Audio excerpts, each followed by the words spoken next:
The stories that lie behind the walls of this building, a part of what was an asylum for the insane, are the stuff of legend for residents of Athens and students at Ohio University.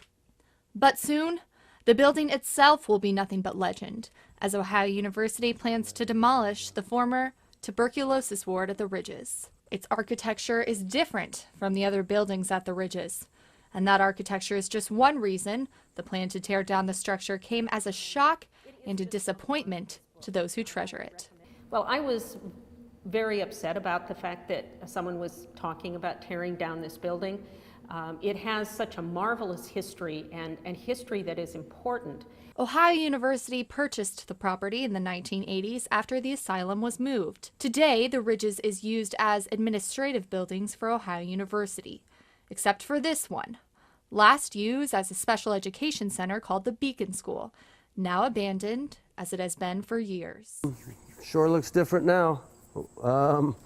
But the railing is the same and the ramp is the same, and there's bricks there instead of a door now. Former asylum employee George Eberts remembers the building as the Beacon School when the Ridges was still a mental hospital. Beacon was just one little wing of this building, and the rest of it was abandoned by mental health. It was the old TB ward. So why destroy it?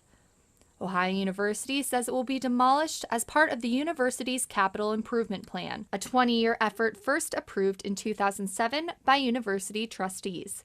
It consists of improvements to many facilities around campus using borrowed money, general funds, and some state support. Members of the Athens County Historical Society and Museum wish to partner with the university to create alternatives to tearing it down, but are crunched for time. The university hopes to remove the structure before Halloween, the same night that Ohio University student Anthony Mayo claims he and a few friends snuck into it in 2008. We kind of just adventured around the whole building and just felt the energy of it. The problem? That's illegal. The abandoned building is allegedly full of asbestos, which is why it has been closed. But if his story is true, Anthony hasn't been the only one to try. More than half of the arrests at the Ridges area by the Ohio University Police Department since 2007 have been because of prowling and trespassing. Vandalism is also an issue. The walls outside and inside, as shown by this footage, given to us from an anonymous source, are covered in graffiti, the windows broken, and even the cement cracked. However, trespassers are willing to risk the danger.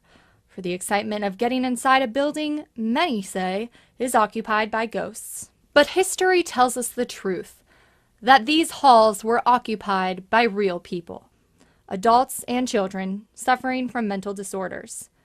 Ebert says he understands the university's reasoning for its demolition plan, but is still sad to see the building, so familiar to him, fall forever. It breaks your heart to see it this poorly maintained, and it'll break my heart to see it gone, but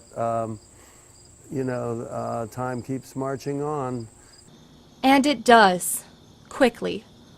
If everything goes as planned, this will all be gone by Halloween. For WOUB News, I'm Kaylee Bourgeois.